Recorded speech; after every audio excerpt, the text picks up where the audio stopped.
महाभारत अध्याय 8 इंद्रप्रस्थ की स्थापना और राजसूय यज्ञ। ज्ञान के जिज्ञासुओं, महाभारत की इस महागाथा के 8वें अध्याय में आपका स्वागत है। पिछले अध्याय में हमने लाक्षागृह के षड्यंत्र से पांडवों के बचने और द्रौपदी स्वयंवर की असाधारण घटना देखी, जिसने पांडवों को एक नई पहचान दी। आज हम उस कालखंड में प्रवेश करेंगे जब पांडवों को उनका अपना राज्य मिलेगा और वे एक महान यज्ञ का आयोजन करेंगे जो उनकी शक्ति और प्रतिष्ठा का प्रतीक बनेगा।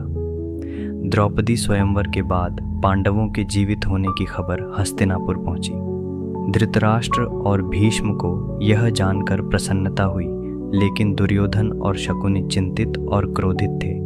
हस्तिनापुर में पांडवों की वापसी के बाद राज्य में अशांति बढ़ने लगी, क्योंकि कौरव और पांडव दोनों ही सिंहासन के दावेदार थे। इस बढ़ते तनाव को कम करने के लिए भीष्म और विदुर ने धृतराष्ट्र को सलाह दी कि राज्य का विभाजन कर दिया जाए। धृतराष्ट्र ने पांडवों को खांडवप्रस्थ नामक एक बंजर और उजाड़ भूमि दी, जो नागों का निवास स्थान था। यह कौरवों की एक और चाल थी, ताकि पांडव एक समृद्ध राज्य स्थापित न कर सकें। लेकिन पांडवों ने श्री कृष्ण की सहायता से उस बंजर भूमि को एक भव्य और समृद्ध नगर में बदल दिया। विश्वकर्मा ने उस नगर का निर्माण किया, जिसे इंद्रप्रस्थ नाम दिया गया। इंद्रप्रस्थ अपनी सुंदरता, समृद्धि और अद्भुत वास्तुकला के लिए विख्यात हुआ।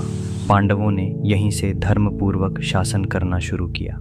अपनी शक्ति और समृद्धि को स्थापित करने के लिए युधिष्ठिर ने राजसूय यज्ञ करने का निश्चय किया। यह एक ऐसा यज्ञ था जिसे केवल चक्रवर्ती सम्राट ही कर सकता था। इस यज्ञ के लिए सभी राजाओं को अधीनता स्वीकार करनी थी या युद्ध करना था। अर्जुन, भीम, नकुल और सहदेव ने दिग्विजय यात्राएं की और अनेक राजाओं को पराजित कर युधिष्ठिर की अधीनता स्वीकार कराई। राजसूय यज्ञ का आयोजन बड़े धूमधाम से किया गया। इसमें दूर दूर से राजा, आर्षि और देवता पधारे। शिशुपाल, चेदी नरेश ने यज्ञ में श्री कृष्ण का अपमान किया, जिससे क्रोधित होकर श्री कृष्ण ने अपने सुदर्शन चक्र से उसका वध कर दिया। यह घटना श्री कृष्ण की सर्वोच्चता और उनके दिव्य स्वरूप को दर्शाती है।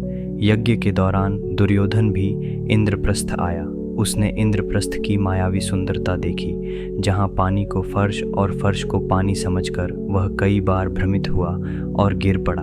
भीम ने उसका उपहास किया, जिससे दुर्योधन अत्यंत अपमानित महसूस किया। यह अपमान उसके मन में पांडवों के प्रति और भी गहरी शत्रुता का बीज बो गया।